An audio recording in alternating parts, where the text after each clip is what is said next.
Good evening, everyone. Welcome to the City Council meeting for Tuesday, November the 19th. We have a busy agenda tonight, so Ms. Hilbert, if you would call the roll, please. Yes, sir. Councilman De La Garza? I am present. Councilman Kidder? Here. Councilwoman Butler? Present. Councilwoman Scott? Here. Mayor Pro Tem Young? Here. Councilman Lofgren? Here. And Mayor Crocker. Here, if you would, please rise and join me for the pledges, followed by a moment of silence.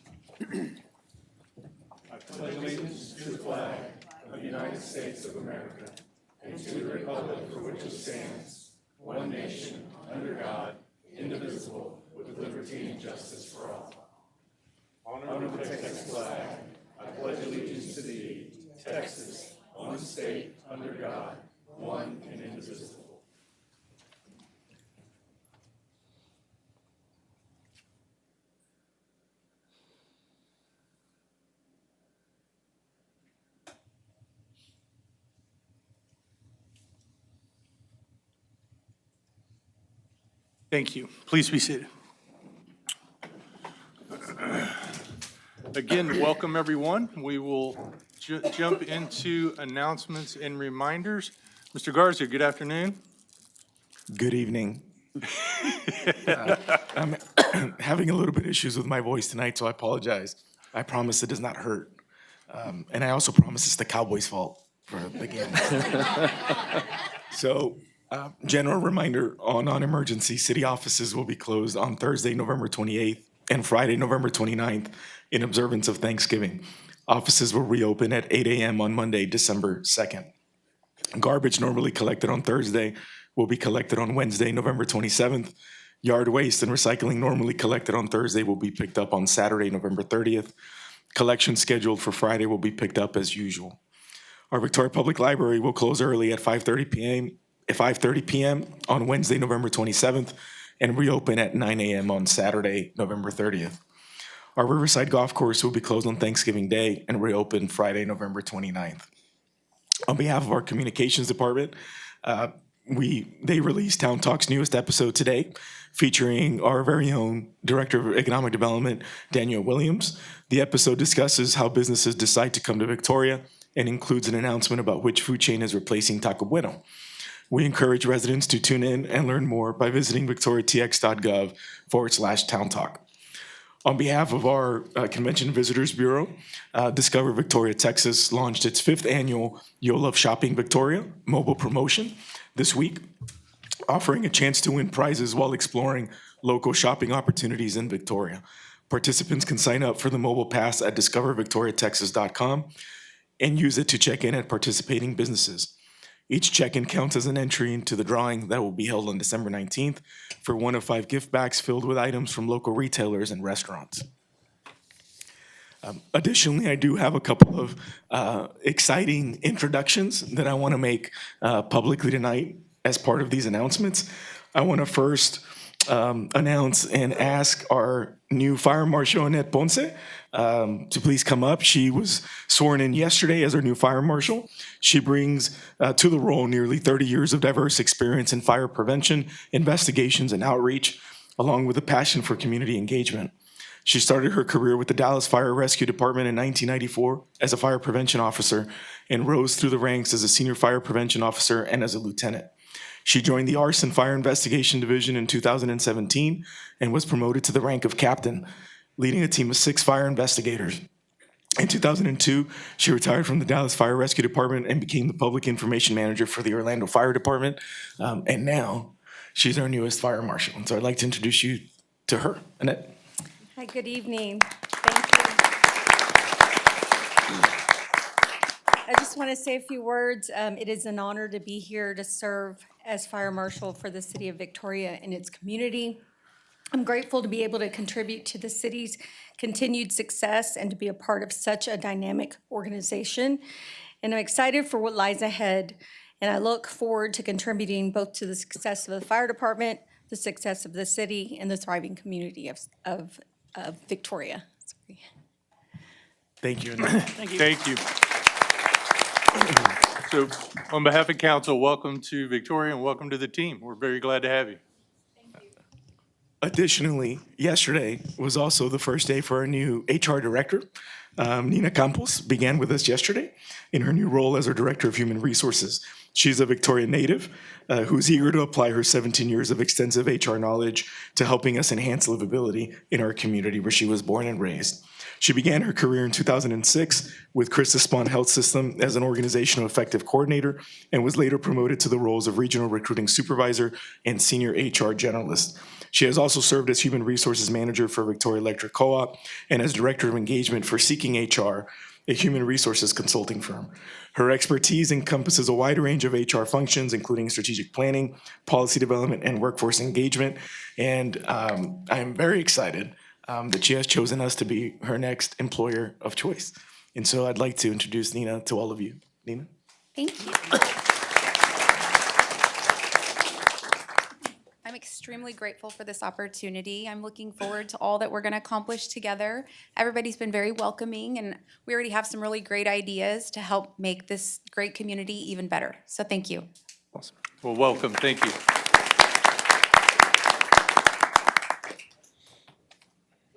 Announcements I have for this evening.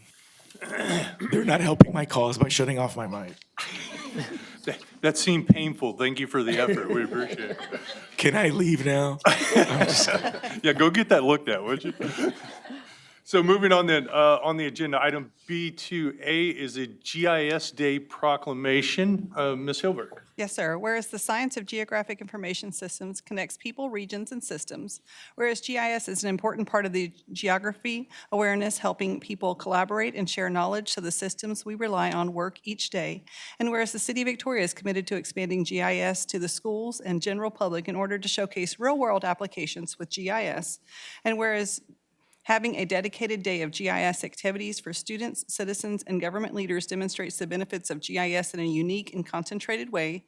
And whereas Geography Awareness Week is November 18th through 22nd and promotes geographic literacy in schools, and whereas National Geographic Information Systems Day is observed on November 20th, 2024, now therefore I, Duane Crocker, Mayor of the City of Victoria, Texas, do hereby proclaim November 20th, 2024 as GIS Day and urge all citizens to participate in GIS Day activities.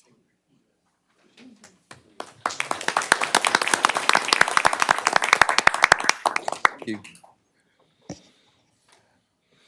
Mayor, City Council, the City of Victoria's GIS Division will be holding its 20th annual GIS Day this week. GIS Day is a global event and it runs concurrent with Geographic Awareness Week. We'll be attending two elementary schools, Shalimar Elementary and Crane Elementary, where we will present to the 5th grade students. The students, we will demonstrate them, they will learn geography and GIS through a PowerPoint presentation and then a demonstration of the city's GIS website. After the presentation, we will take them outside where they will participate in a geocaching activity where each student will get an opportunity to find a geocache using a GPS unit. Once completed, we'll take them inside and show them how GPS is utilized with GIS. Each student will receive a GIS certificate along with a GIS bag of goodies, GIS goodies. We would like to thank the Victoria Convention and Visitors Bureau, for providing these items for us. If you have any questions, let us know. If not, thank you. Thank you very much. Good luck with your event. I hope it goes well. All right, then. Moving on then, we also have a Small Business Saturday proclamation. Ms. Hilbert. Yes, sir. Whereas small businesses are the backbone of our community, contributing significantly to our local economy, creating jobs and fostering innovation. And whereas these businesses enrich the cultural fabric of our city, offering unique products and services that enhance our quality of life. And whereas small business owners and entrepreneurs demonstrate remarkable resilience, adaptability, and a commitment to serving our community, and whereas Small Business Saturday is a special occasion to recognize and support these vital businesses, now therefore I, Duane Crocker, Mayor of the City of Victoria, Texas, do hereby proclaim November 30th as Small Business Saturday in the City of Victoria, and in conjunction with the City of Victoria Economic Development, Victoria Economic Development Corporation, Victoria Chamber of Commerce, University of Houston Victoria Small Business Development Center, and Victoria Main Street Program encourage all residents and visitors to join us in celebrating our local small businesses and to make a conscious effort to shop local during these designated days and throughout the year. By supporting our small businesses, we strengthen our community and ensure a vibrant future for generations to come.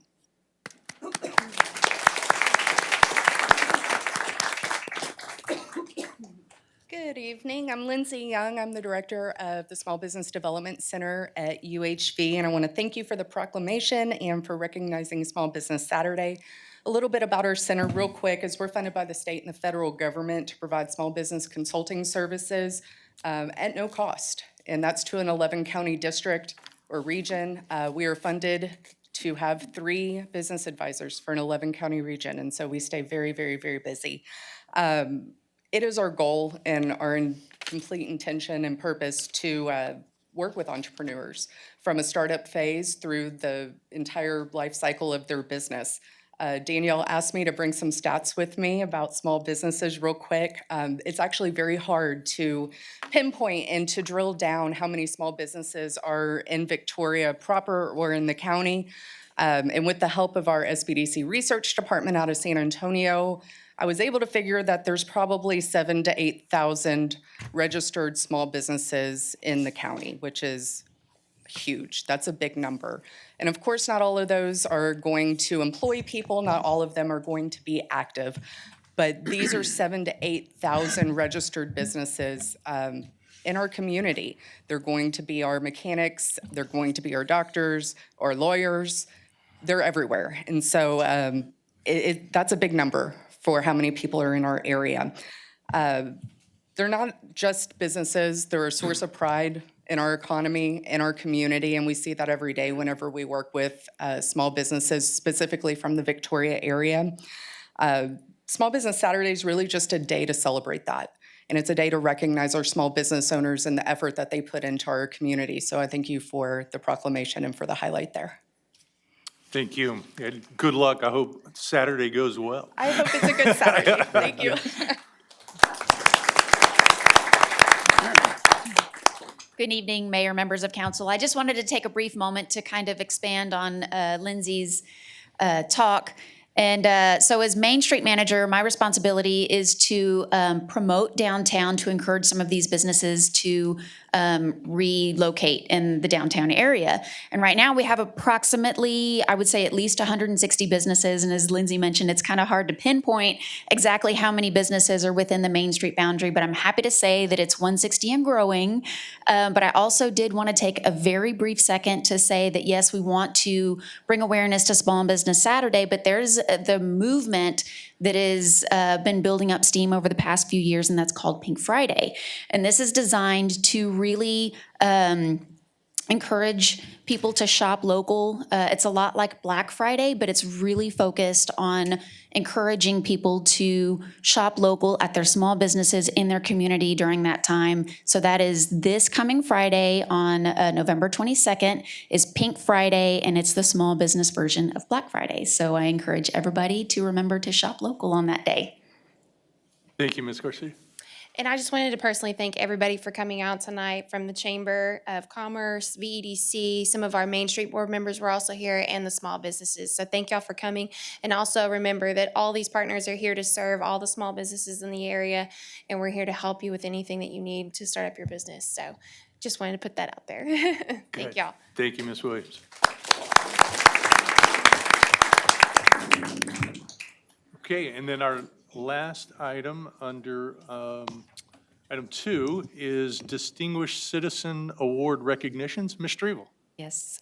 Good evening, Mayor, members of council, city manager.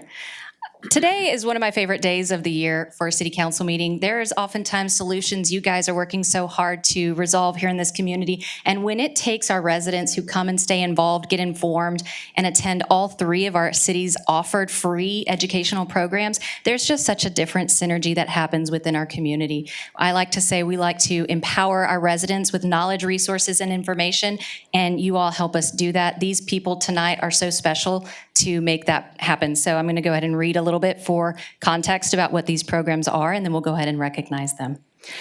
The following group of residents graduated from all 3 of our city's hosted educational programs, which are designed to engage our residents and promote good citizenship. For example, Citizens Academy, which is hosted by the city's Communications and Public Affairs Department, is a 5-week educational program featuring leaders from various city departments and even partnering organizations from within our community who discuss the ins and outs of city government. It even included a Q&A panel with City Manager Jesus Garza and many of you here at City Council.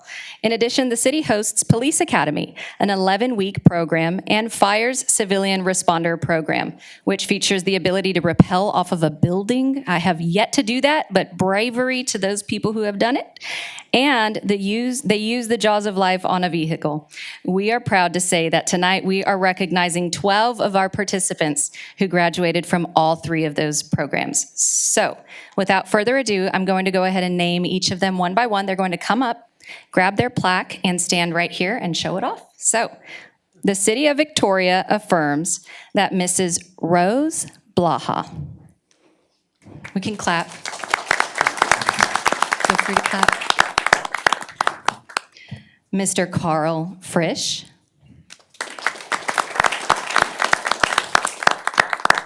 Mrs. Rosanna Frisch. Mrs. Ruth Glaschke.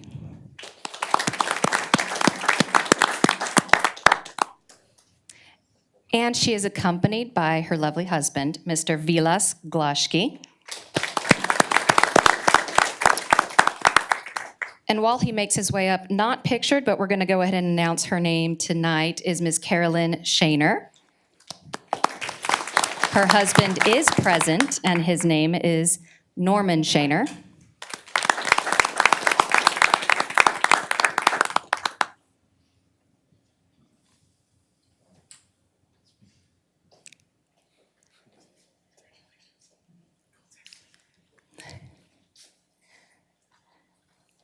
And of course, next we have Mrs. Joni Burke.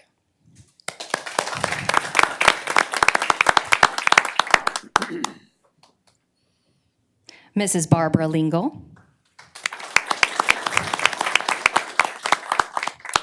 Not present, but also receiving an award is Ellen McCraney. Next, we have Naomi Odom. Mrs. Deborah Williams.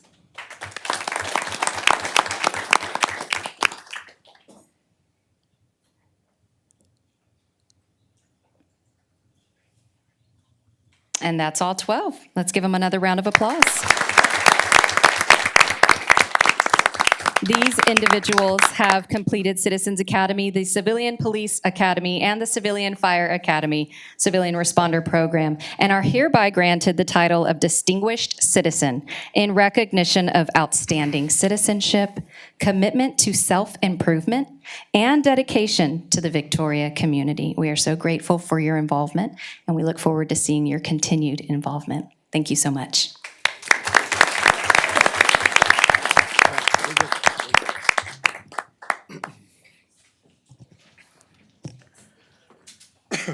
Thank you, Ms. Strevel, and congratulations to our newest distinguished citizens. Quite a crew. Then I believe, under public employee recognitions, Mr. Garza, you may have one or Yes. two other items for us? Yes, sir. I want to take a minute to recognize some amazing employees that recently won us some nice awards. You might have heard that the City of Victoria was named a finalist for the Texas Downtown President's Award in the Best Public Improvement category for the De Leon Plaza Expansion Project. The De Leon Plaza Expansion Project was one of 98 entries in 11 categories.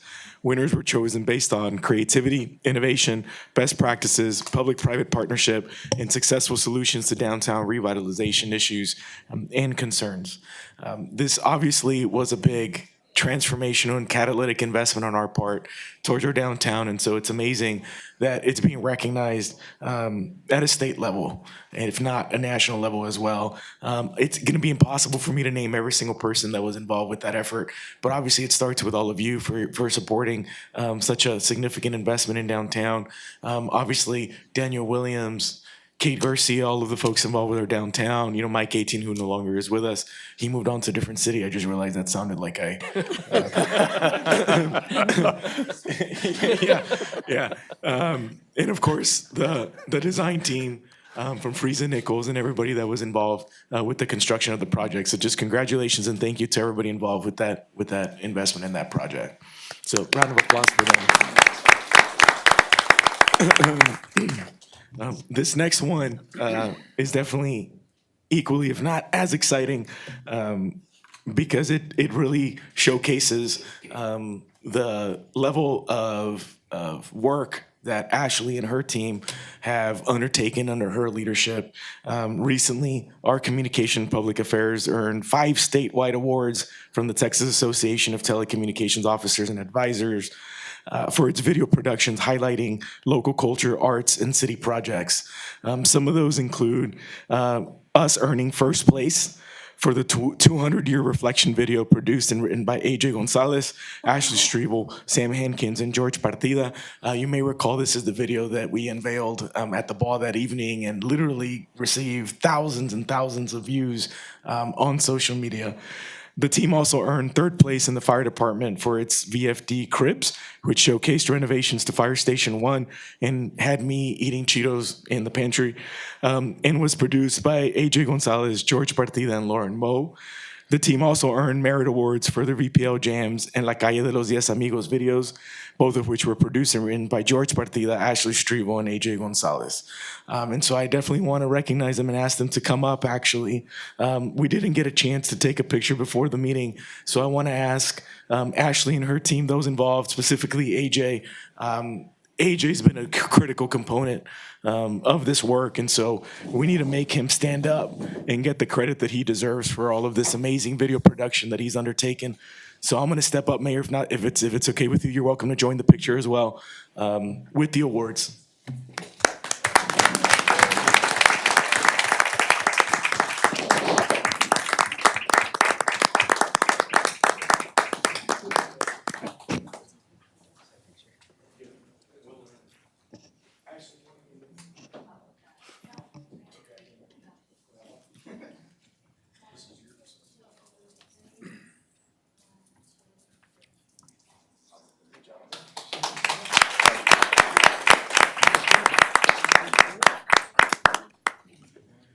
This will look lovely in my office. Thank you.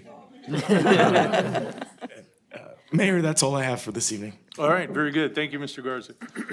Moving on then, do we have any items from council tonight? Yes, Mr. Lofgren.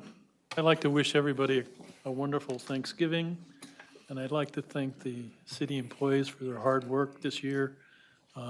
We have a lot to be thankful for in the city of Victoria. Thank you. Yep.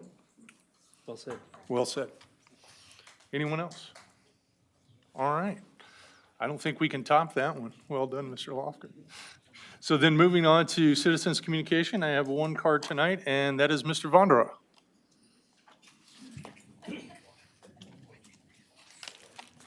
Welcome back, Mr. Vondera. How are you this evening? Great.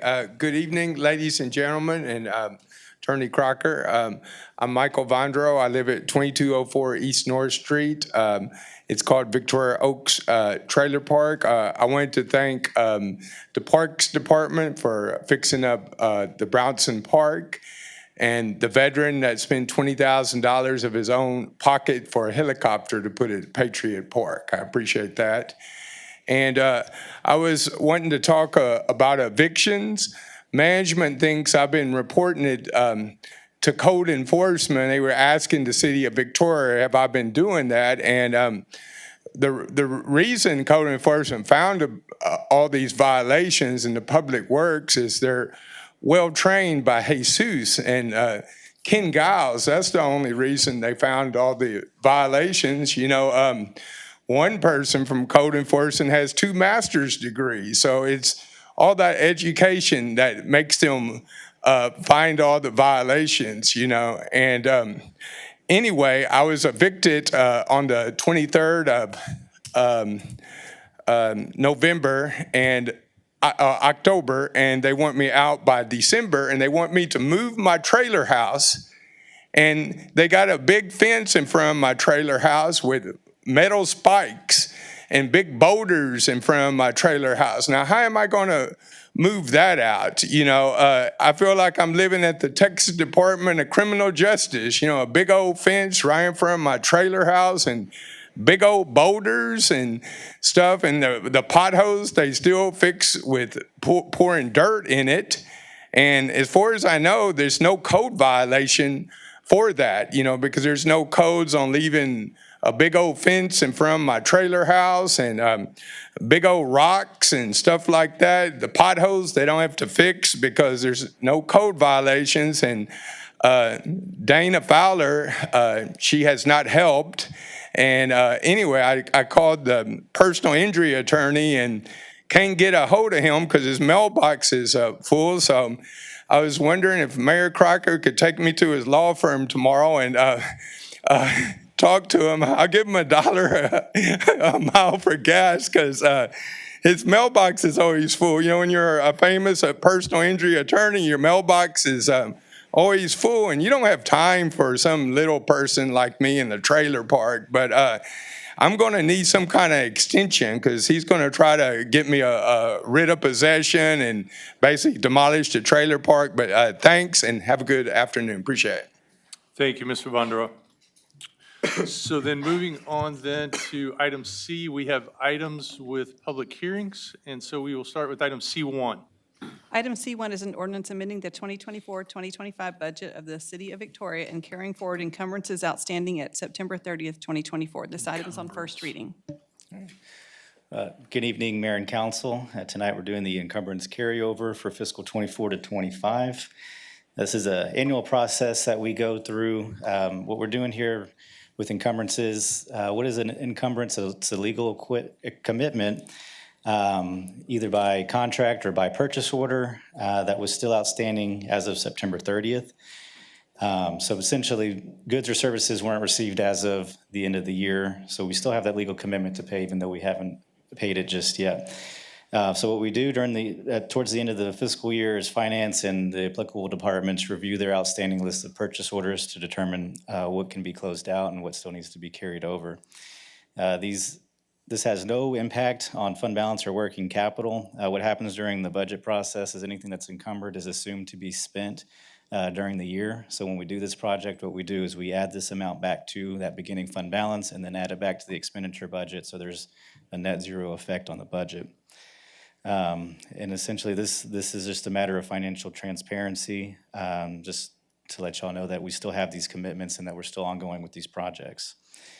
Just to give you an idea of what we're doing here, we've got just over $61 million in encumbrances that we are carrying over.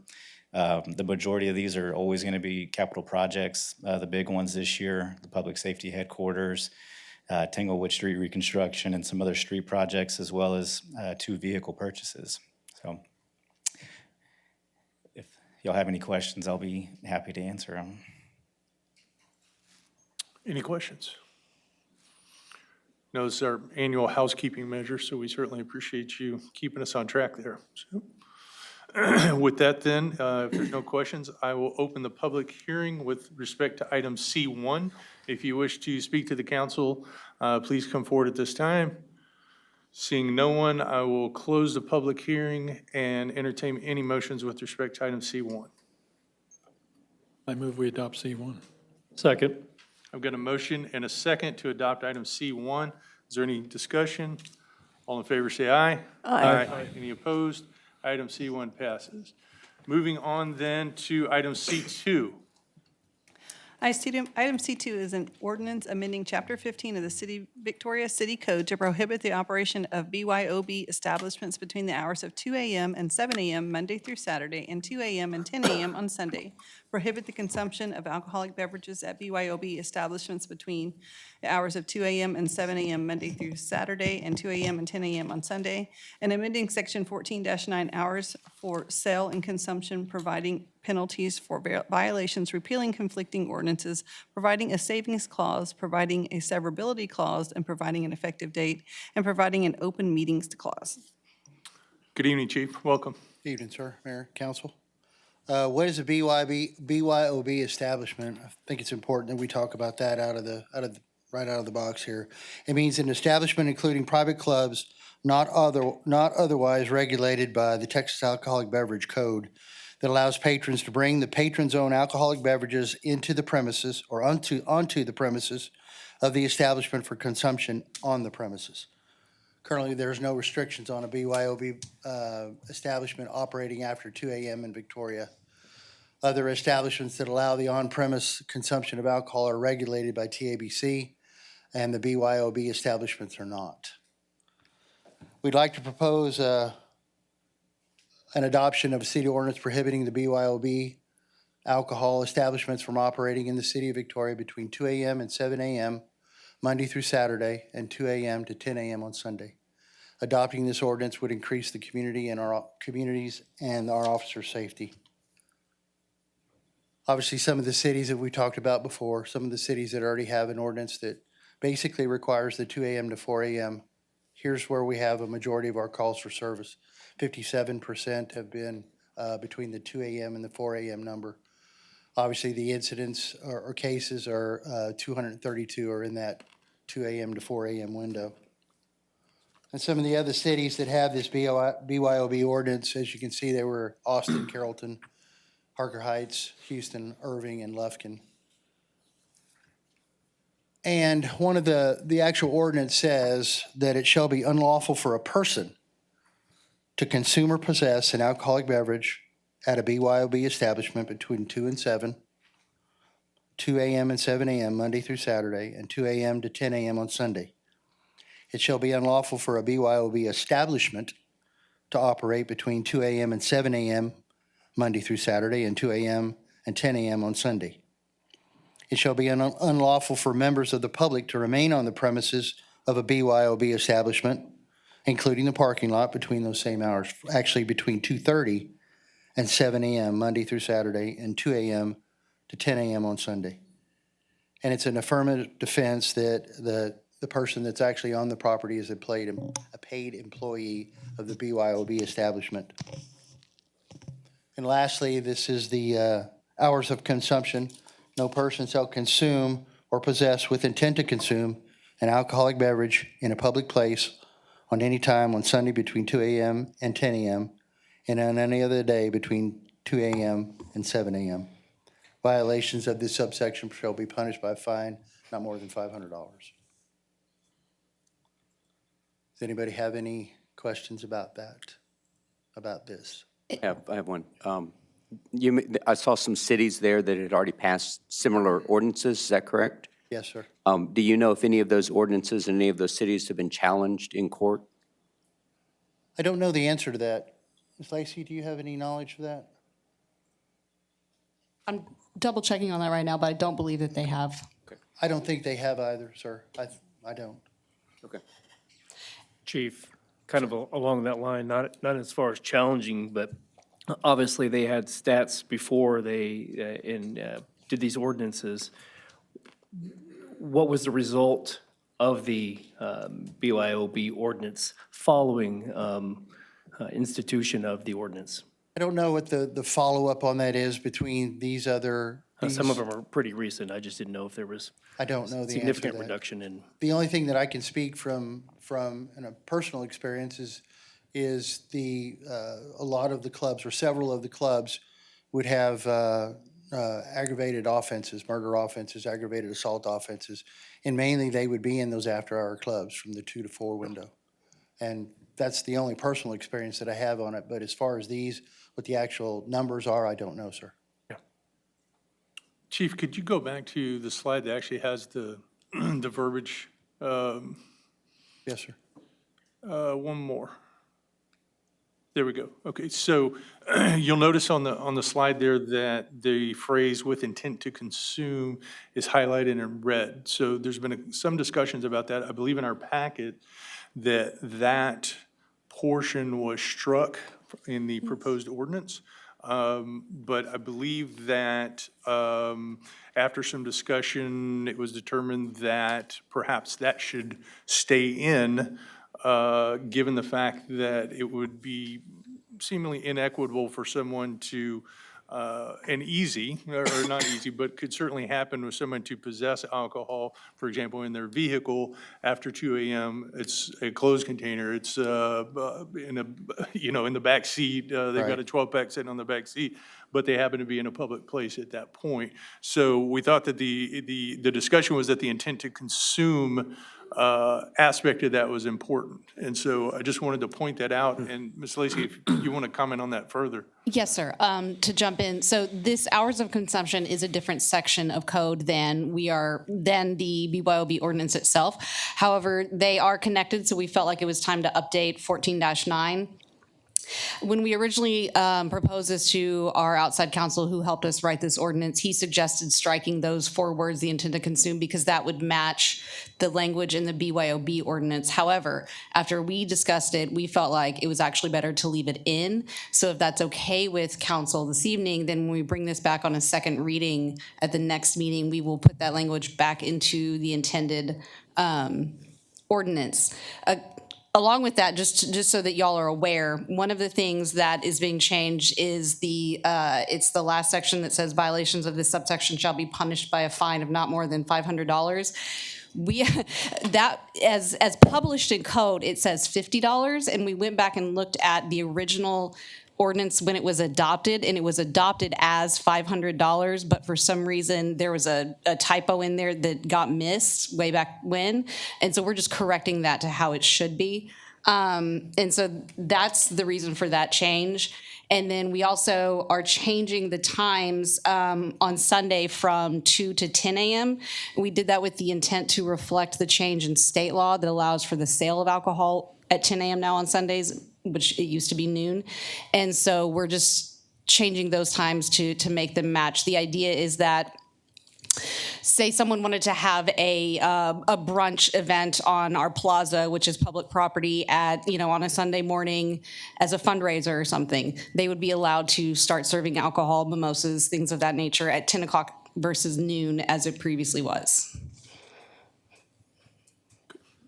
Thank you for that information. So what I gathered, what you'd like us to do this evening, or what we're tasked with, is if we approve this, it will include, what we approve will include the strike of with intent to consume.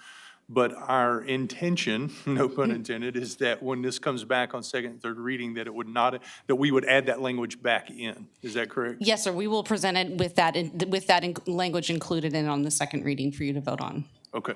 All right. Does that make sense? Anybody have questions about that?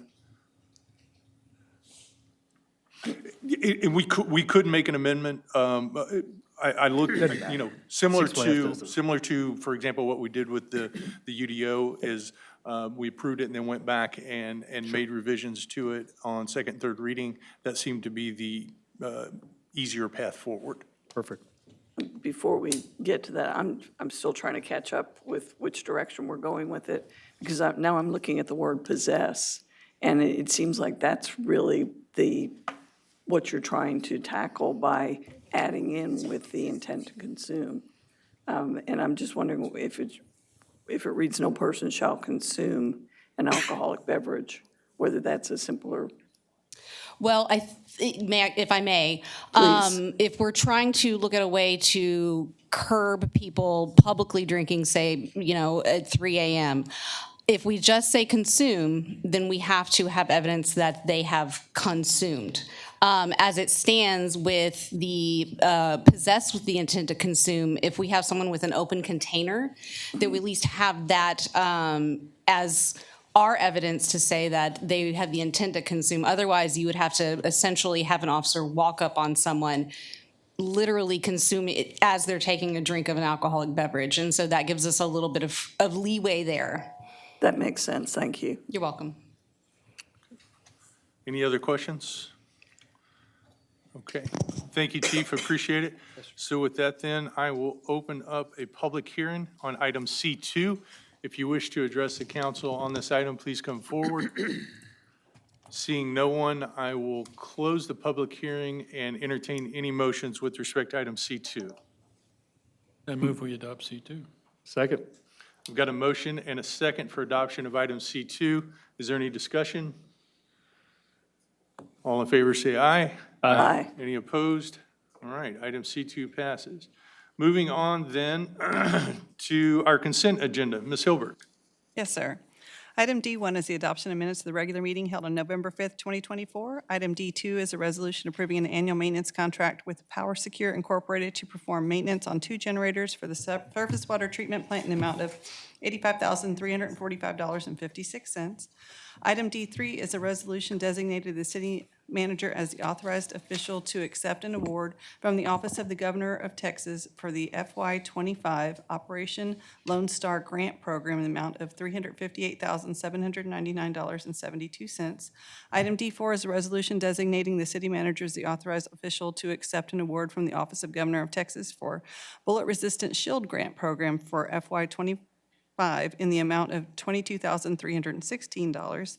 Item D5 is a resolution designating the city manager as the authorized official to accept an award from the Office of the Governor of Texas for Local Border Security Program for FY25 in the amount of $20,000. Item D6 is a resolution approving variances into Section 21-163A8 for an encroachment of the proposed carport of an existing manufactured home located at 1108 Cervantes. Item D7 is a resolution approving a renewal of a master services agreement with New Edge Services LLC for hosting the support for City Works in an amount not to exceed $164,250. Item D8 is a resolution approving a purchase of one new 2026 Freightliner M2106 Plus with Ox 15-foot dump body from Doggett Freightliner of South Texas LLC in the amount of $146,260.52. Item D9 is a resolution approving the purchase of one 2025 Caterpillar CB 2.7 double drum asphalt roller from Holt Cat in the amount of $67,466.88. Item D10 is a resolution approving change order number 5 final to the Lawrence Street water line replacement contract with Mercer Construction Company amount of $117,752.95 for a total contract amount of $1,949,925. Item D11 is a resolution approving a professional services agreement with New Gen Strategies and Solutions to assist in the landfill procurement process for a total project cost of $322,500. And item D12 is a resolution approving an amendment to the landfill operation contract with Republic Waste Services for repair and replacement of gas probes at the Victoria landfill in amount not to exceed $128,000. Thank you, Ms. Hilbert. Mr. Garza, I'm glad I didn't task you with reading the consent agenda tonight. Thank you. Do I have a motion with respect to the consent agenda? Motion to approve consent agenda. Second. I've got a motion and a second. Any discussion? All in favor say aye. Aye. Aye. Any opposed? Consent agenda passes. Moving on then to our action items. Item E1. Item E1 is a resolution approving a professional services agreement with Victoria Engineering Incorporated DBA Urban Engineering for the engineering design of water and sanitary sewer improvements along the I-69 corridor in the amount of $595,200. Good evening, Mr. Shedley. Good evening, Mayor, Council. I'm sitting here chuckling right now. Rochelle just pointed out to me something I'd seen earlier. I'm give you all a little bit of entertainment of the word search to try to find all the spelling errors on this slide. I see it. I see it.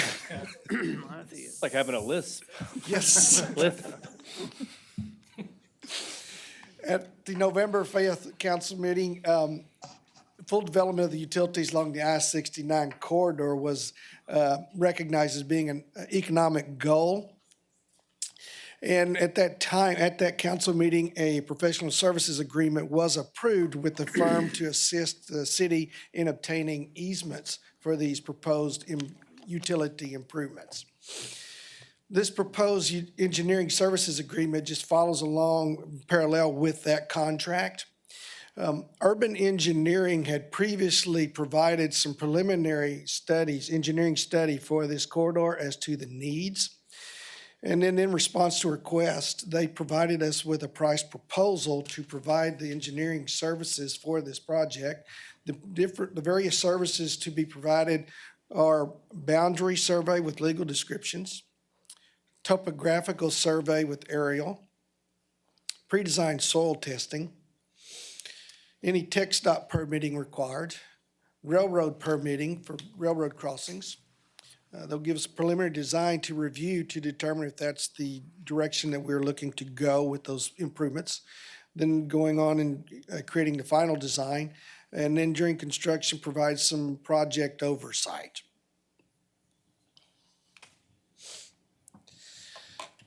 Are there any questions? Any questions regarding this item? Pretty straightforward. Thank you for the information. Given that then, I will entertain any motion with respect to item E1. I move we adopt. Second? We've got a motion and a second. Any discussion? Seeing none, I'll call the vote. All in favor, say aye. Aye. Any opposed? Item E1 passes. Moving on to action item E2. Item E2 is a resolution to cast votes for the appointment of a member or members of the Victoria Central Appraisal District Board of Directors. Good evening, Mayor and Council. The resolution before you this evening casts votes for individuals nominated to the Victoria Central Appraisal District Board of Directors. Oops, sorry. Yep. I'm sorry, Ms. Rochelle. Okay, so the election process, it's kind of a long process. So we started back in October when the council and the taxing entities received nominations of the candidates. The letter was addressed to Mayor Crocker. He received it. On October 1st, the council did choose to nominate Councilwoman Jan Scott as our nominee to the board. Mayor Crocker has since received notification of the individuals nominated to the board and a ballot to cast the votes. So before December 31st, the 5 candidates with the most votes declared will be declared elected. So this year, the 5 candidates, and there's only 5, so tells you that all of them will be on the board, are Councilwoman Jan Scott, Dr. John McNeil, Brian Morris, Micah Patton, and Commissioner Jason Ort. So this is a list of the voting entities and the number of votes that they have. So we have 839 votes to cast this evening. And the casting of the votes, so tax code actually says that you can cast all the votes for one candidate or you can distribute it among the candidates. Historically, the city of Victoria has always cast all their votes for the individual that they nominated, which is normally a city council member.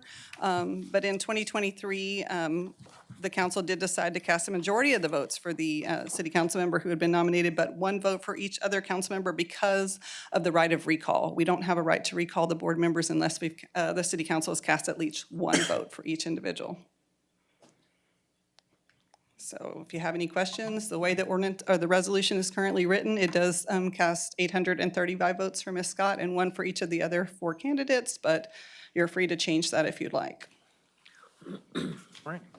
Thank you, Ms. Hilbert. So as Ms. Hilbert stated, I think in '23, we did make that switch just from the standpoint of, I think it's good policy. I think it's a good protection for the city, although I have zero concerns about any of the nominations. Obviously, we want to, protect ourselves and maybe set a precedent for going forward. So I guess we probably need a motion and a second for any further discussions. So I will entertain any motions with respect to item E2. I move we adopt E2. Second. Okay, we got a motion and a second. Is there any further discussion specifically about the ordinance that we're looking at approving? Ms. Scott, I think you're a shoo-in, so congratulations. I appreciate that. I'm realizing it's really humbling to be elected by the entire council. Well, and it's, we thank you for your service on this board, because I know it's not an easy task, and thank you for doing that. So, with that then, I will call the vote on item E2. All in favor say aye. Aye. Any opposed? All right, item E2 passes. So moving on then, city manager reports. Mr. Garza. So this evening, we will continue the conversation on our master fee schedule. Wesley mentioned that he wanted me to introduce this item instead of him. Thank you, Wesley. I appreciate it. But you may recall at our last meeting, hearing from Ken and from Julie, our intent, as mentioned at that meeting, is to continue this conversation about making changes to fees or adding fees, and that continues tonight. You'll hear from Lisa, who'll talk through park fees, and Danielle, who'll talk about some new fees associated with Main Street. Overall, our objective is to try and get to a point where we can introduce an ordinance of a new master fee schedule in December in hopes that it can go into effect in January. However, as I also mentioned at the last meeting, we're happy to go at whatever pace you feel comfortable with. We recognize that it's a lot of information. We sent you the presentations from the last council meeting, and we'll send you the ones from tonight as well. And so please let us know, whether in this setting or through our one-on-ones or otherwise, just where you're at with the fees. That'd be very helpful for us to know what to do in December as it relates to introducing an ordinance. So look forward to some of that feedback, regardless of what setting I get it in. And without further ado, I'll ask Lisa to come up and go through the Parks Department. All right, good evening, Mayor and City Council. Today I will present the master fee schedule updates for the Parks and Recreation Department. All right, so here's the introduction to our Parks and Recreation fees. So here's the breakdown. We have aquatic facilities. I'll talk a little bit about that. Bet you're wondering what that's all about. Recreation vehicles, recreational vehicles, Riverside Stadium, youth sports complex, adult sports complex, as well as gazebos and pavilions, special event area, community center, and cemetery lots. Our master fees are located in our Code of Ordinance under Chapter 24 fees, Article 2.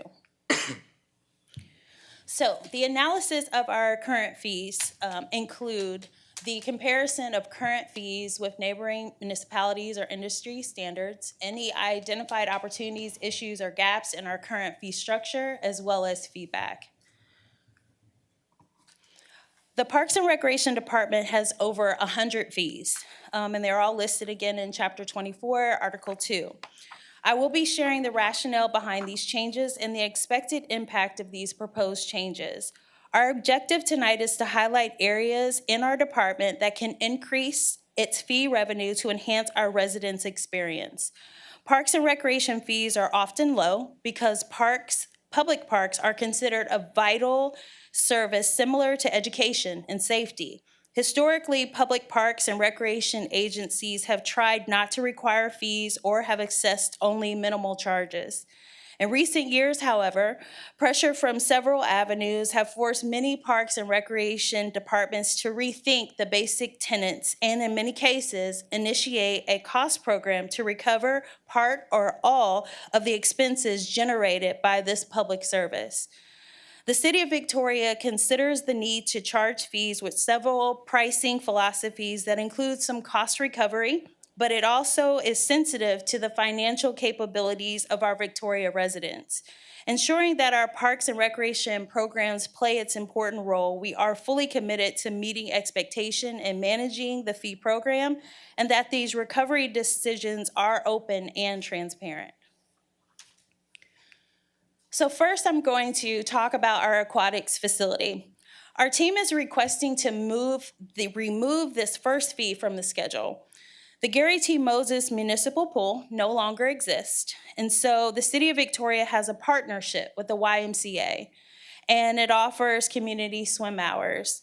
However, the city does have 3 splash pads, and that's at Ethel Lee Tracy, Lone Tree, and Community Park. When this service was offered to our residents in the past, the number of splash pad rentals were less than 5 a year. The extended evening hours reduced the access for the general public and caused staffing challenges as it relates to extended work hours in the evening. Our recreational vehicles, these are our fees for overnight use of our parking spaces in Riverside Park specifically. The City of Victoria has 18 RV spots for use. Amenities include electricity, sewer, and water, and reservations must be made 48 hours in advance. The check-in time is at 3, checkout is at 2 o'clock. We offer daily, weekly, and monthly rates. Comparison cities for RVs were Seguin, and that has 85 RV spots, a bathroom, laundry on site, cable TV, and that's $40 a night. The City of Victoria fee was last updated in 2012. Riverside Park is a desirable location. We believe that the $3 increase is ideal for budget-conscious travelers looking for a simple camping experience.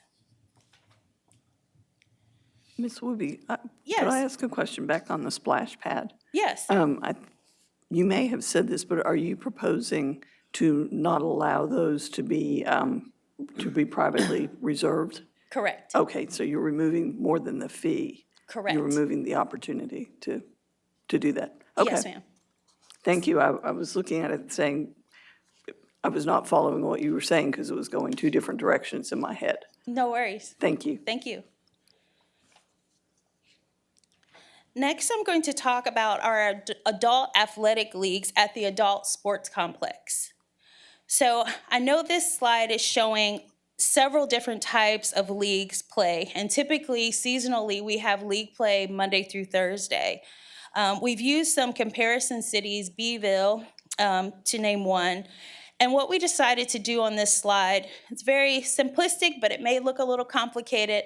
We've just decided to not list each one by sport. We've decided to encompass it into one name, Adult Athletic Leagues. And we decided to use the seasons as a way to communicate with the public. So we've decided to remove the baseball line, flag football line, volleyball line, and just encompass it into one. And there's no change in the fee. There's a range from $100 to $400 per season per team. As you can see at the bottom, the late registration fee for all of our leagues is currently at $25. Due to the scheduling constraints, if a team enters in late, we're asking that that fee be raised to $50 per team. What determines the range? The league size determines the range, meaning the number of teams that actually choose to participate, the type of sport. Basically, our numbers and participation drive how we're going to charge for the league itself. Next, we have our Riverside Stadium complex, and these are our fees for our field rentals. And as you can see here, the first three, there are no changes. There are no fee changes to our Riverside Stadium fees for playoff games, seasonal camps, and game rentals. We would like to propose what is a gate fee. It's for private tournament use and line remarking for tournaments. The gate fee will be a one-time $200 fee. Collecting a small portion of their sales for the use of this location can provide an additional stream of revenue for general maintenance. And please note that the lighting costs are in the pricing of these fees as well.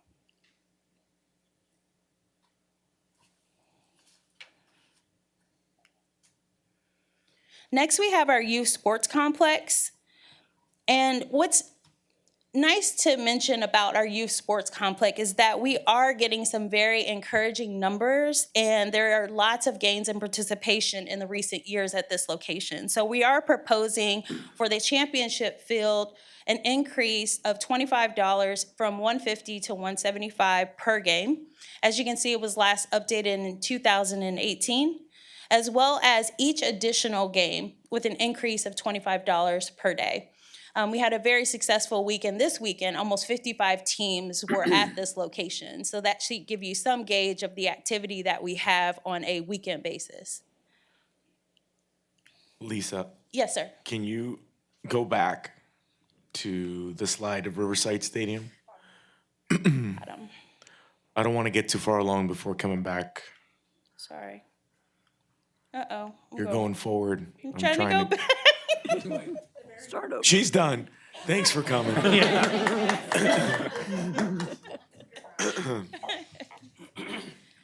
you.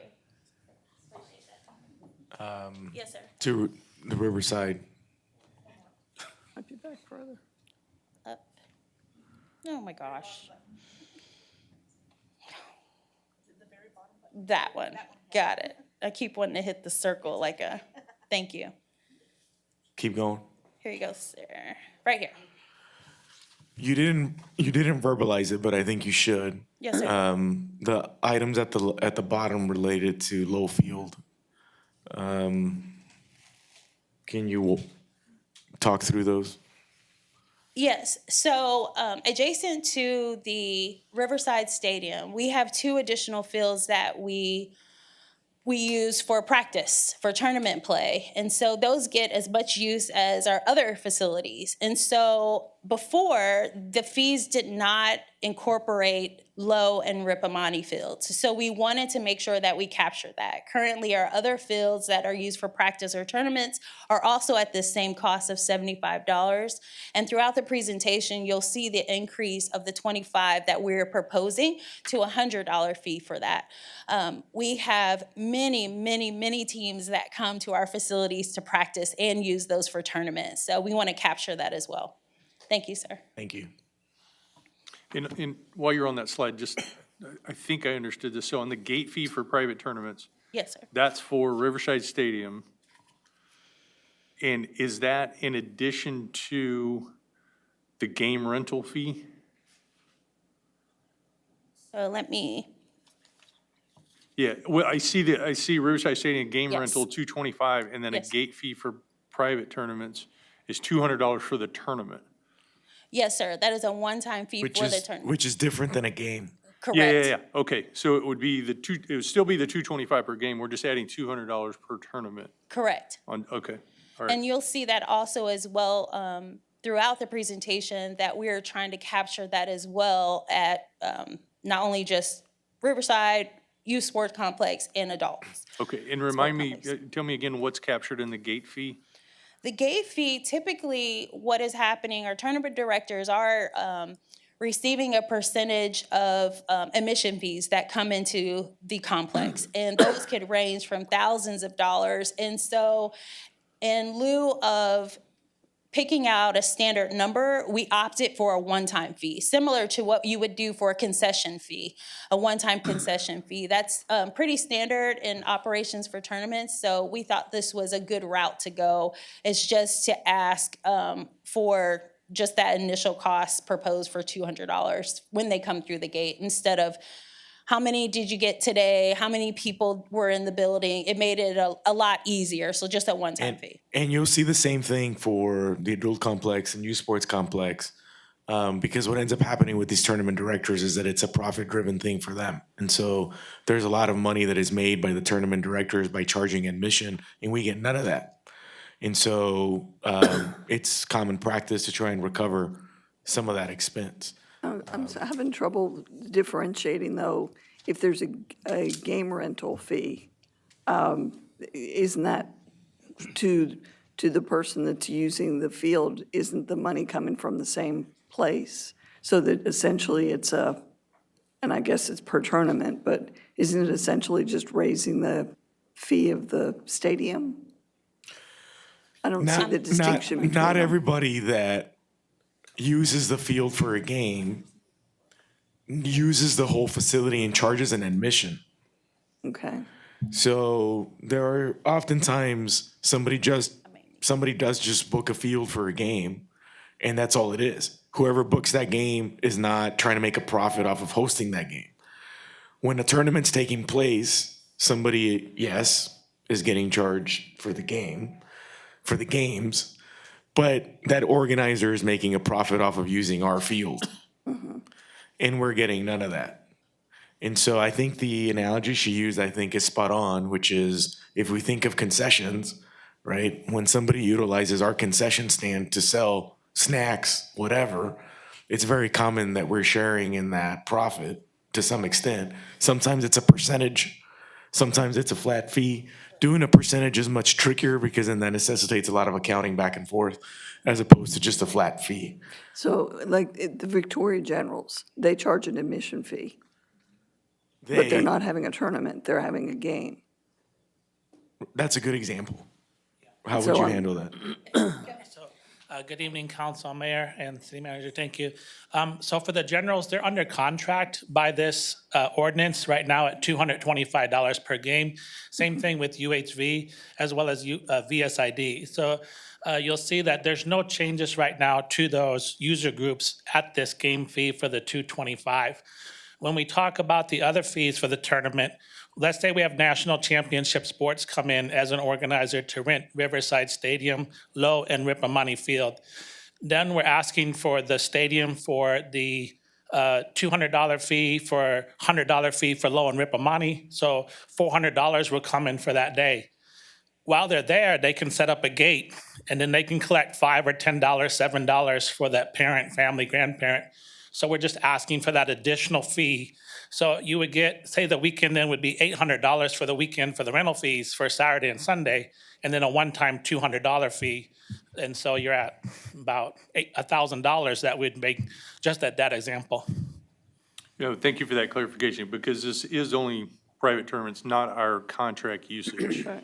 Yeah, So, that's a good clarification. No, Thank that's- you for asking that. Yeah, thank you. I will also add, if I may, that one of the consistent feedbacks we get from the folks that we contract with, UHV, VISD, generals, as the field is getting utilized more by private tournaments, it's taking a beating, basically. And so part of what we're trying to do is collect some more revenue, because it's really more maintenance that we have to do on the facility to try and get it ready from one day to the other. Not all of these tournaments utilize the same, say, pitcher's mound distance. And so there's quite a bit of work that sometimes has to get into rebuilding the mound, moving it, et cetera. And oftentimes we're not recovering the expense of staff time to be able to get these fields ready. And so we're just trying to be more intentional with, if it's going to get used more and require more staff time to get it ready for games or for practices, et cetera, then let's recover some money to help with that. And to give you an example, we recently, from an organizational standpoint, actually created and upgraded a position to become a crew leader within our parks maintenance division, whose sole responsibility is to manage a crew to help with Riverside Stadium. We had never historically been that specifically structured, so a lot of the crews that were doing work at the stadium were the same crews that were having to go around do all of our neighborhood parks, as an example. And so they've structured it now to where there's a dedicated crew to be able to focus on Riverside Stadium, because the demand and the utilization is just so much. And so we want to try and at least recover some money because of its popularity. No, thank you for that clarification. Appreciate it. Appreciate the dialogue. Thank you. All right, so we talked about this. All right, so the youth sports complex continue. Fees, again, for field rental or tournament play. And again, you will see the $75 increase for our private tournaments to $100. Fees were last updated in 2018, and the gate fee. And just to piggyback off of what was already discussed, and just to reiterate, the regular and expert upkeep of the sport facilities is essential, not only for sustainability, but also for the risk of injury. So we want to make sure that we consider both the upfront and the long-term field expenses. So that's why we're here today. So we appreciate you taking this into consideration.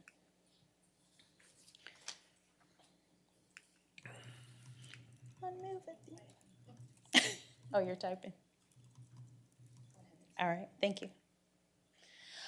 All right, so also to follow up with the last two slides with the youth sports complex, we have after midnight tournaments. They're $25 per hour, and we want to propose a $5 increase to $30. We also have proposed for line remarking for tournaments only. This is pretty standard for our operations, where for tournaments, a game may occur, we have to come back out and remark the fields, and this will be a new fee. This is something that we hadn't incorporated before in the past, and so the man hours to do that, the supplies to do that as well, we're asking for a proposed $50 for per field. And also the YSC, a practice-only field.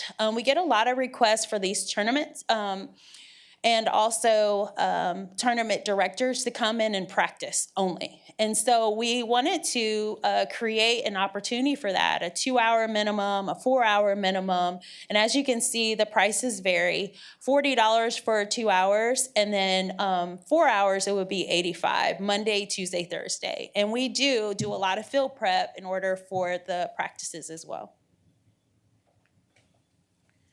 Our adult sports complex, as you can see in the red, again, these are our proposed fee updates that we're asking from council at this time. We have our field rentals, again, 75 to 100, as well as our private tournaments, the gate fees, after midnight tournaments. These fees are all what we discussed in the prior slides, and also as well as the practice fee. So we're trying to keep a uniform base across all of our 3 major facilities.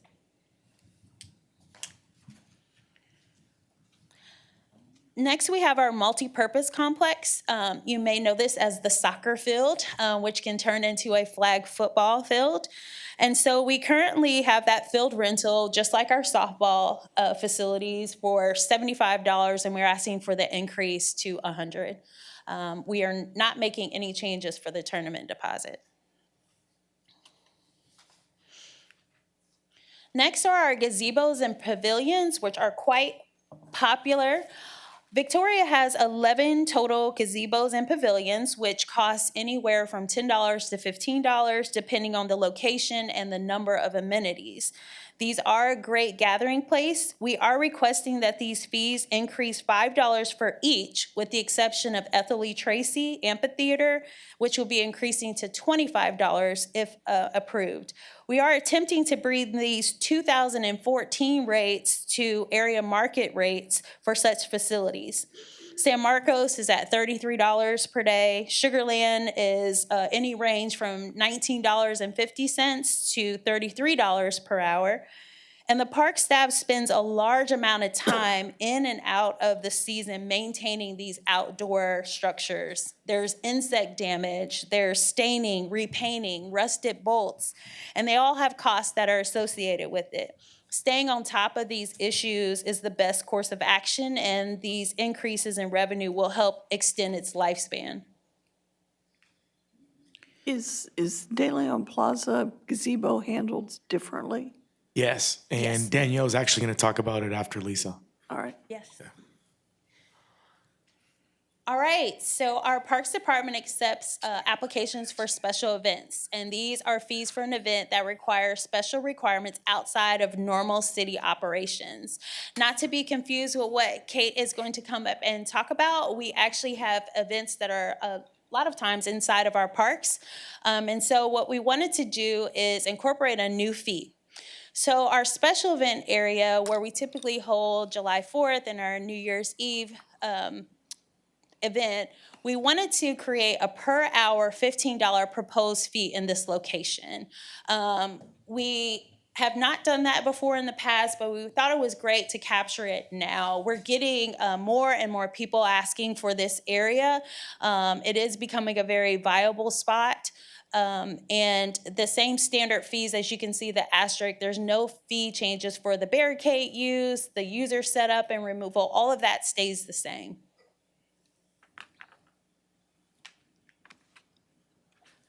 Next, I'm going to walk through the community center fees. The community center offers a variety of spaces. There's the Dome, which is approximately 12,000 square feet, the Annex, which is around 7,000, and there's an open air arena, which is 46,000 square feet. There's also a commercial kitchen, a conference room, concession stand. There are many amenities included in our rental prices, such as Wi-Fi, staff setup and tear down, and on-site event staff. We really bring a lot of great value beyond the price since these fees were last updated in 2018. We are requesting a $25 increase across the board for all 3 sites.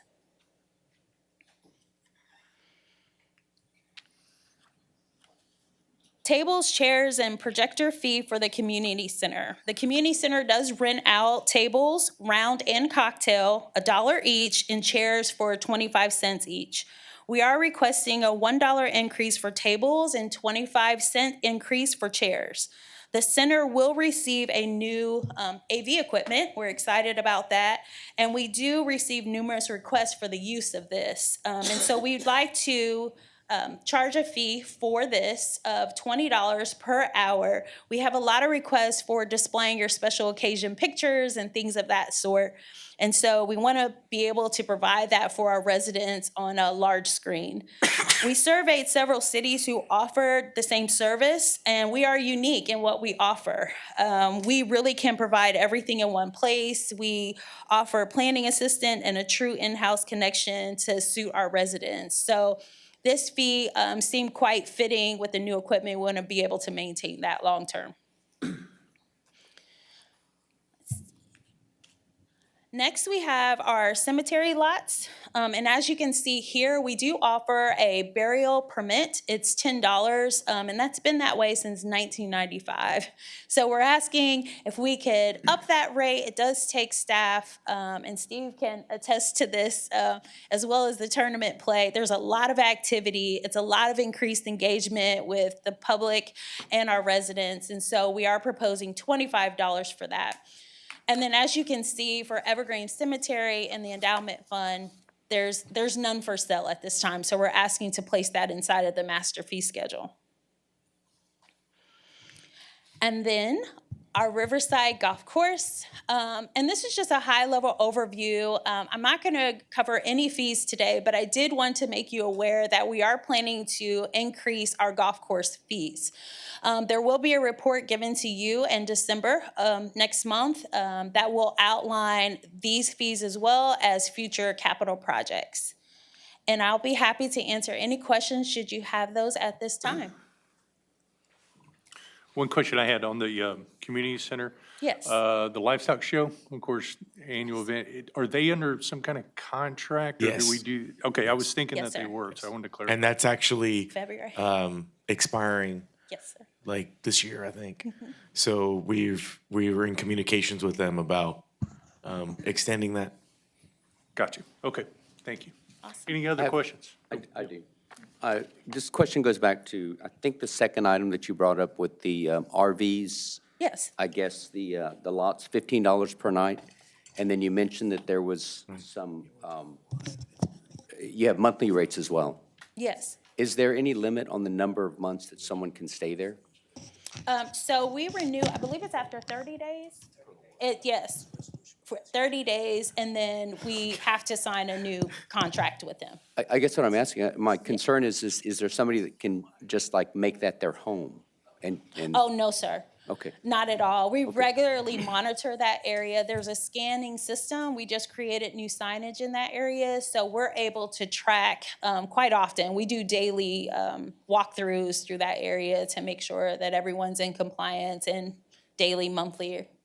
So after 30 days, they sign a new contract, they get another 30 Yes, sir. days. So I guess that could go on indefinitely, correct? Yes, sir. You can come on up.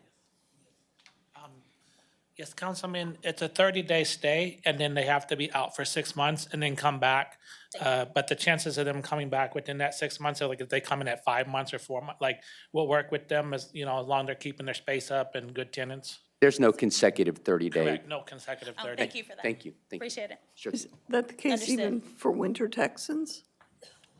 For, I guess I said didn't think for- about it any direction. I'm sorry, you said for, For a winter Texan, they can. Snowbirds, whatever. They could only be 30 days and then they Correct. would- We love our snowbirds. We did a study one time. We actually had people that came from just about every single 50 state in Canada and overseas, like Germany and Sweden and stuff with their campers. But everybody, they're always on the move, and they know for that 30 days for the last at least 3 years that I've been here, and it goes pretty seamlessly. But if there is an exception, interns working at the local hospitals or other places, like we can work through some processes like that if necessary. Okay. yeah, I recall a nurse that stayed, and it was kind of a similar circumstance. And so, yeah, if there is extension that is needed, we do discuss through that, but certainly I understand what you're saying. Thank you. I do want to just quickly add, and Gilbert reminded me of it. So the reason why the golf course fees aren't specifically discussed is because those aren't included in the ordinance that we're looking to amend. The golf course fees are treated completely separate.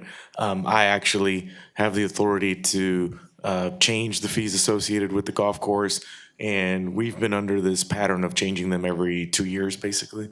And so we'll get more into that in December, but know that us not talking about the golf course fees now will not impact our original intent to recommend an ordinance next month, because they're not in there. Good, thank you. Any other questions? I have a question. Yes. For someone who may be looking or listening to this later, what's the rationale for not changing permit fees or fees associated with barricade use? You know, kind of skimmed over that, but what's the rationale for no changes there with the other changes that are? In my opinion, I believe that the rationale behind that is simply that our focus is on our high priority activities. I think the barricade use has been pretty standard and across the board from what I've seen, we're right in line. So there was no need to, fix what's not broken. But we wanted to really focus on capturing the increased activity on the tournament and practice side, because we certainly do not get that type of activity really captured. So that's very important right now. Yes. Any other questions? All right, thank you very Awesome. much. Thank you. Appreciate the information. Thank you.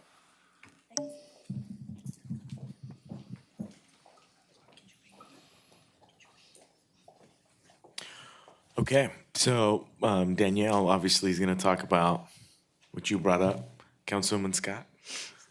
Good evening, Mayor and Council. I'm going to be proposing Entertainment District Special Event Fee Schedule tonight, and that is predominantly going to focus around the new venue at De Leon Plaza and the expansion, and a few items, amenities, if you will, if there are small street closures for smaller events. So we'll jump right into it. So special event fees for De Leon Plaza and the Entertainment District are new additions, being that Main Street is still a fairly new program and trying to activate downtown is also still fairly new. But more importantly, the expansion of the plaza and adding those amenities there, we felt that we needed to really focus on those fees as a venue and propose them in that manner. So these are new fees and designed to cover costs associated with hosting events in the Entertainment District and the expanded plaza.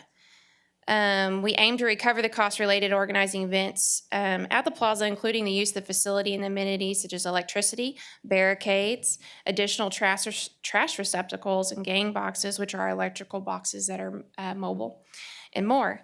And previously, the fees for De Leon Plaza were housed under the Parks Department, but now they will be in the Entertainment District Ordinance as its own separate fee schedule. And they were classified as unrestricted or restricted special event fees, as you saw in Lisa's presentation, but now they will be dubbed something different, as I will show in the next slide. So staff and I both looked over several other cities, but we also looked at venues within the local community, because ultimately we don't want to compete with Welder Center, Haas venue, things of that nature, even though it's not apples to apples, right? We have indoor venues versus outdoor venues, but we want to be considerate of those that are around us when we looked at the fees. We also reviewed fees in other similar cities and facilities, which was a little difficult. Not everybody has an expanded plaza with an amphitheater attached to it, so I kind of went with looking at other large outdoor amphitheater concert venues, such as the ones in City of Plano, City of Austin, and Tyler. And we also sought feedback from local stakeholders with the Welder Center, the Symphony, and Mother Cluckers. So I have broken this down in separate sections. We will start with the deposits, proposed deposit fees.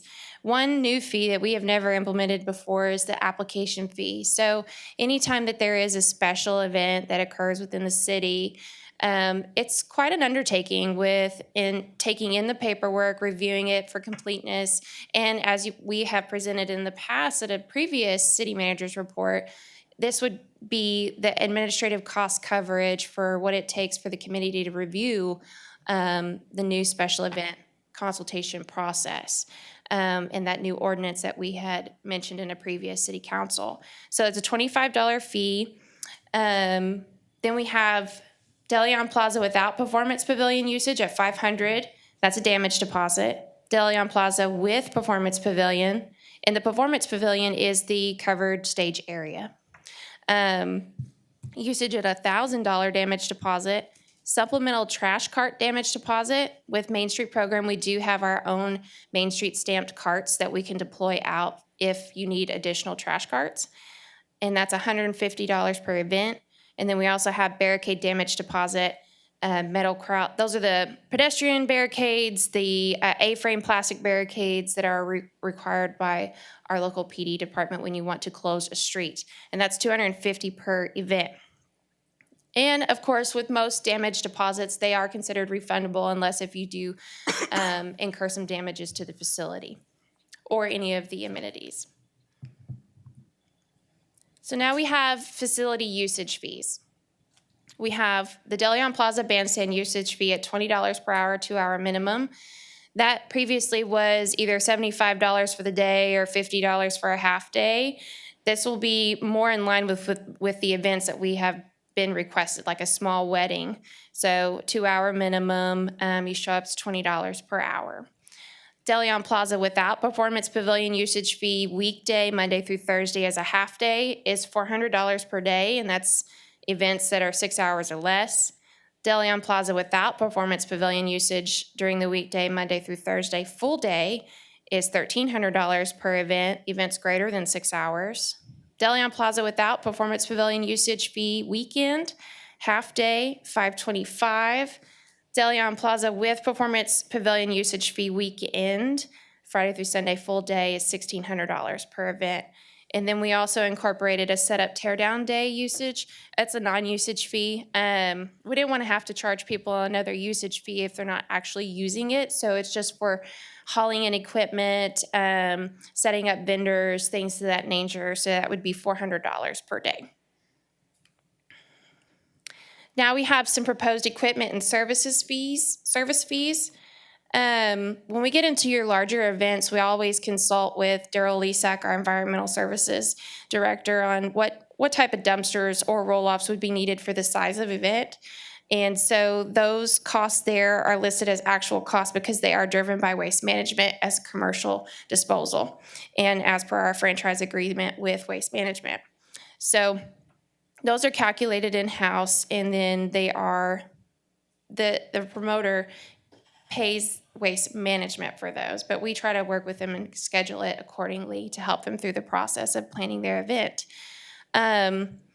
We also have event trash service fees. So as part of the new facility, we would like to contract with a outside vendor that will come in and bring people to pick up trash for you. Now, it's not a requirement, but we do want to offer it as a service so that we actually have a group that comes in and keeps up with the trash and keeps it nice and clean. So that way, at the end of the event, hopefully you don't have as much trash to pick up and clean up. It keeps up with it during the event. Then I'll preface this with, at the end of this presentation, I have different scenarios on what all these look like based off of historic events. So bear with me as we get through the rest of these fees. Food truck hookups. We have 4 of those now. Those are new electrical hookups. And so we are proposing $75 per spot. And then we have a supplemental trash cart fee. So those carts that I mentioned before, they would be $100 per event.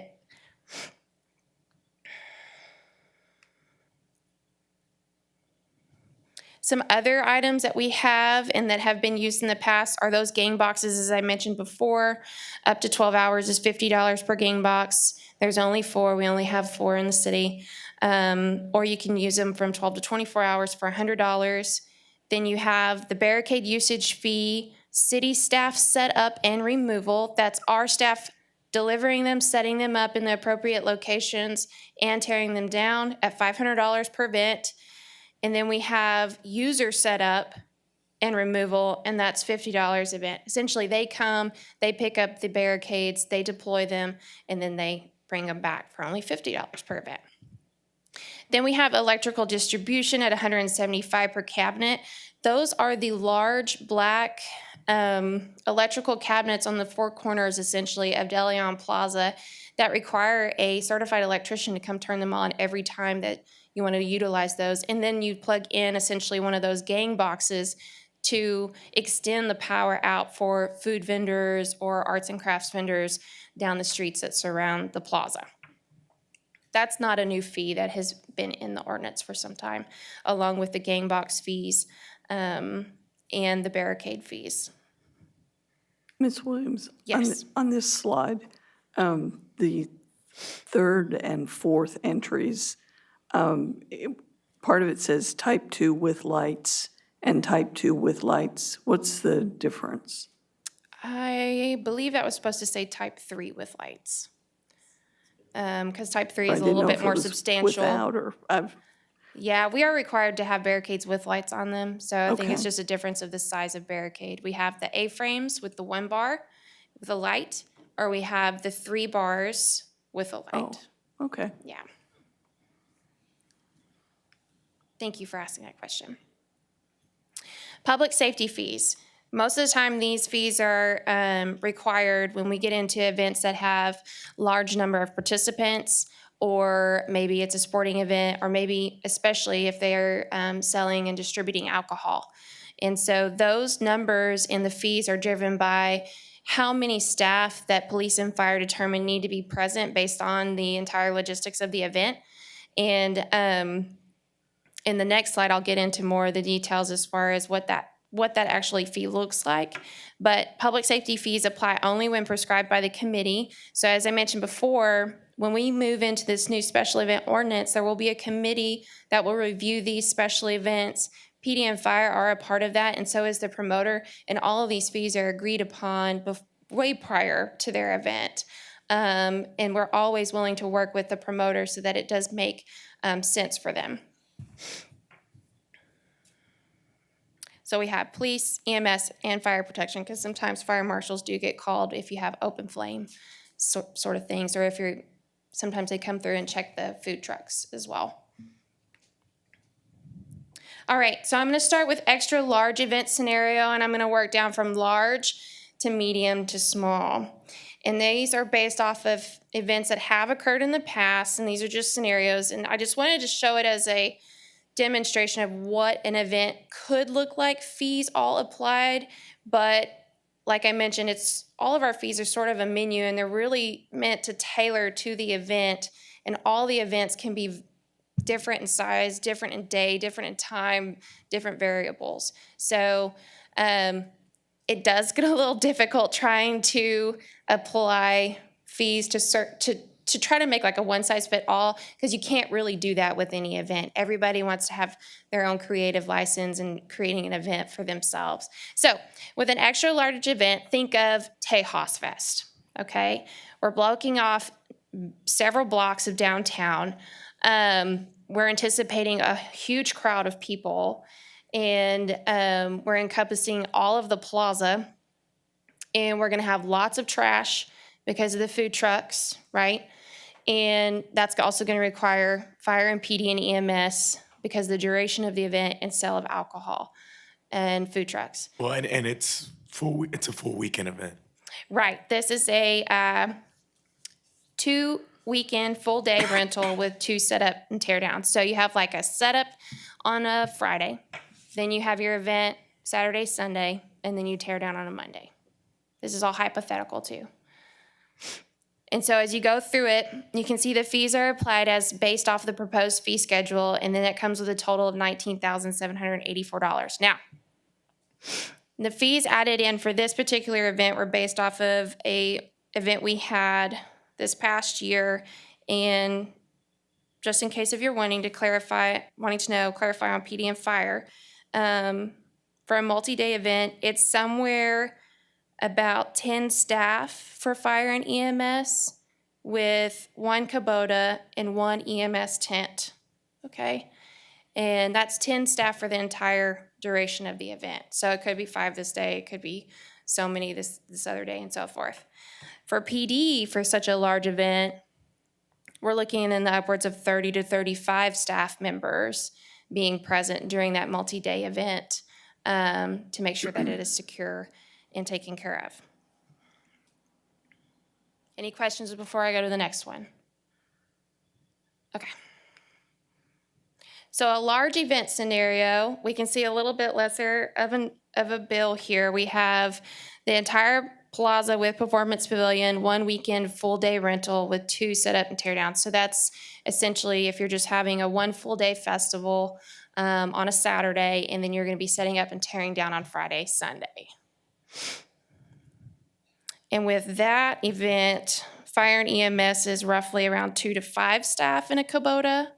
And then PD is around 13 to 15 people in staff. And this is, again, if it's selling alcohol.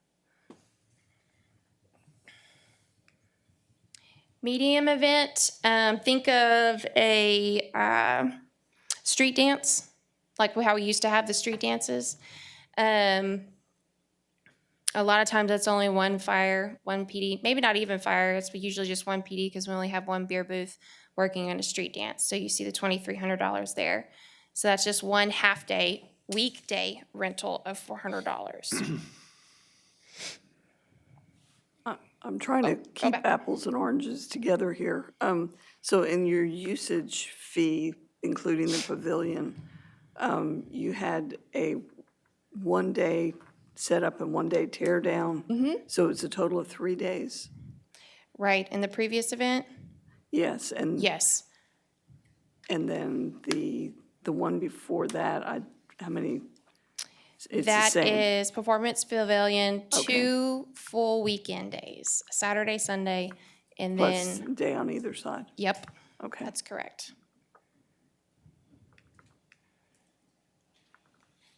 Okay, and then the last one is a very small event, such as using the bandstand for a small wedding. It's $80. So I wish I had more scenarios to kind of show you in betweens, but these are based off of historical events that we have held in the festival area. One of the things, though, that does become apparent is that the biggest factor is on the public safety front. That is the biggest difference between an extra large event and a smaller event. And so we want to be mindful of, obviously, having event organizers adequately compensating us and our personnel for their time there. We also discussed as part of the the special event ordinance, the importance of including fire and EMS into the conversation. Absolutely. Historically, the conversation always centered around solely focusing on police, especially if there's alcohol involved in an event. But lately, it's been prudent to also include an EMS presence at the events and incorporate it the way that you're seeing it tonight.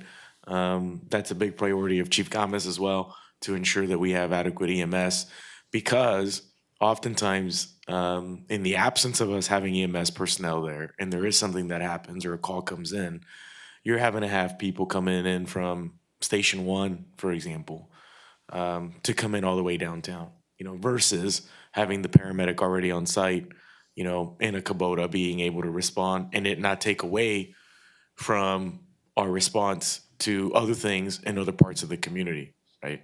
And so trying to just take into account the bigger picture of that. The other thing I ask you to think about is, okay, these fees seem big. But for the larger events, we're also actually saving the event organizers some money because they're no longer having to rent a performance stage. Before, they were having to do that on top of everything else. And so just keep that in mind, as well, that what we're offering is also producing a cost saving on the event organizers front, because they no longer have to worry about renting or setting up a performance stage. So one question I have is, at what point does a gathering become an event? So when it triggers attendance of 500 or more, special event would be 500 or more people. Okay. And these fees are the same for a private event that's ticketed or a event that's a nonprofit fundraiser, for example? Is that the kind of the scheme? So as we have the proposed special event ordinance that, in the policy, we have these fees applied to any private, whether you're charging admission or not. But then we also have a line in there that says that the committee can determine any of the fees to change if it is a nonprofit organization. Okay. And I was thinking of things like the Chick-fil-A did their Young Life Right. 5K down there. And, you know, you don't get lots of people drinking or, you know, having, Right. it's Right, 8 and the o'clock in fees the are morning. gonna be probably They're all less. healthy and running and stuff. It's awful, but anyway. But I'm assuming that, you know, those where we have some leeway in there in Yes. terms of A, a nonprofit, but also B, if they end up with 501 runners, then we don't necessarily call that an event under our Well, guidelines. it also depends on how many streets are closing, right? Okay. So when Yeah. you say 5K, we're closing off a large section of the area. So then that triggers PD. Then we're thinking it's more people. We want to make sure that those runners are being safe, right? And so forth. So Okay, yeah, and the there's 5K does, There's yeah. a lot of different variables, but that's also why we're going to be leaning on this committee to help us through these event consultations so that it's like a one-stop shop. When you come in and you say you want to have a 5K, we're going to hammer out all the details right then and there. And when you walk away, you know exactly what you're going to have as services and what fees are associated with that. Okay. We have yet to bring forward the special event ordinance that Danielle is talking about.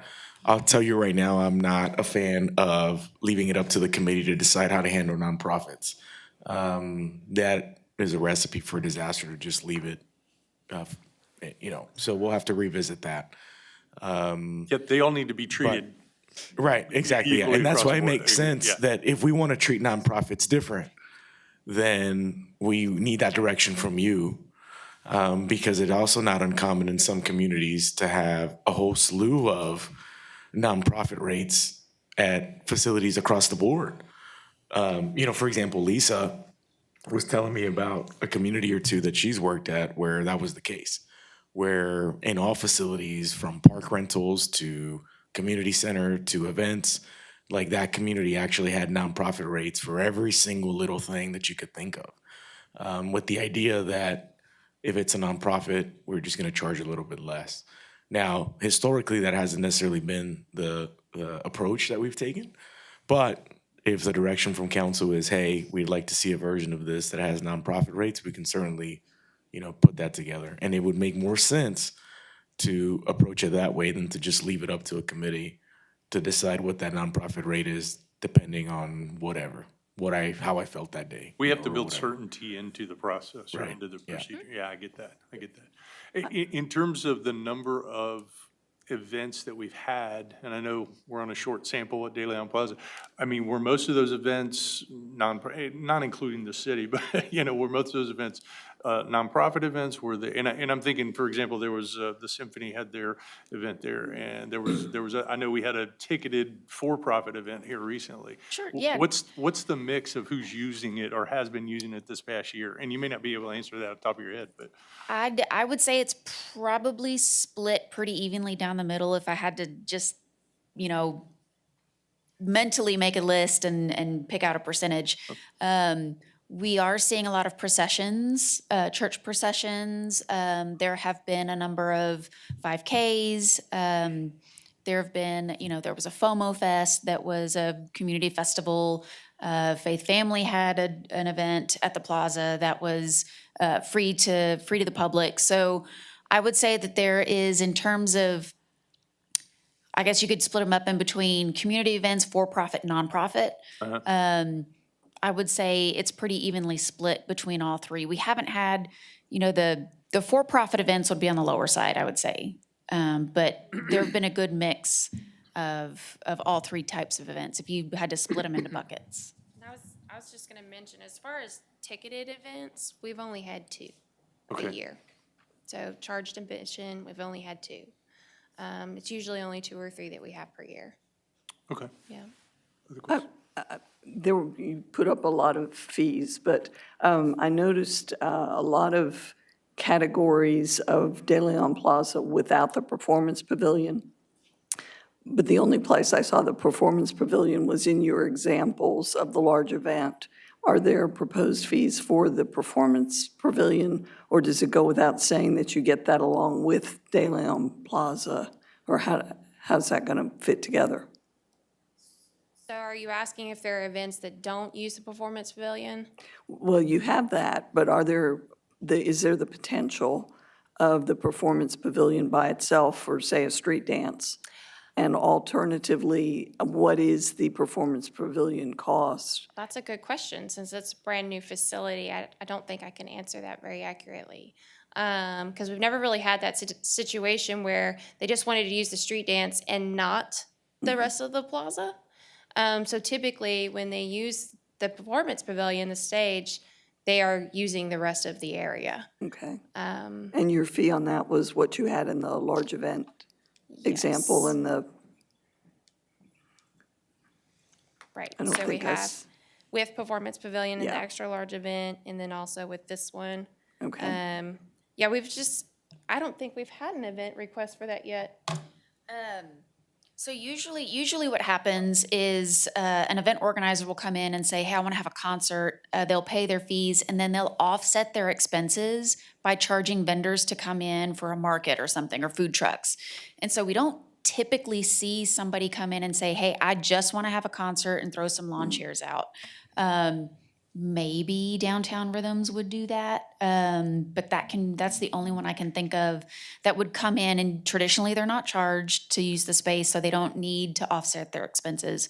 But if it's a for-profit or a ticketed event, they typically come in, pay the fees, and then offset their expenses by selling vendor spots that would then use the green space back toward the bandstand. It would kind of be hard to patrol that anyway. Yes, ma'am. And for clarification too, the restrooms that were built are part of this rental use of that, is that correct? Yes. Okay, it's not separate. But keep 'Cause in I had a question mind- about that one. Keep in mind, if it is a large event, we will ask them to have more porta potties installed, because ultimately,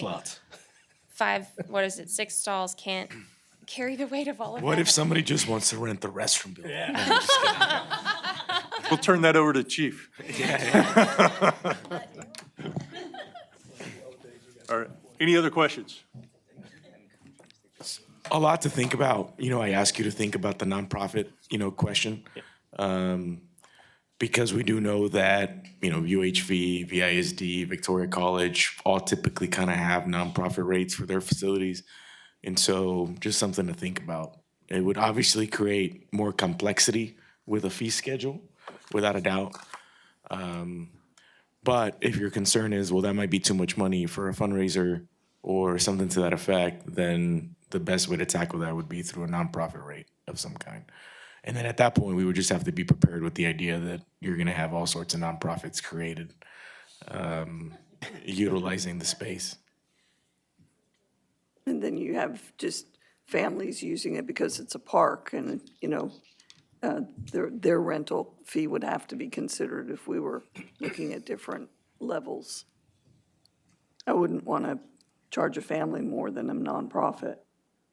If they're bringing 500 people, that's a big family. All right, anything else? Any other questions? All right, thank you very much. Mr. Garza, anything else? No, sir, no executive session. Well, we all have that to be thankful for in this coming Thanksgiving. So thanks, everybody. Have a good Thanksgiving. So we are adjourned.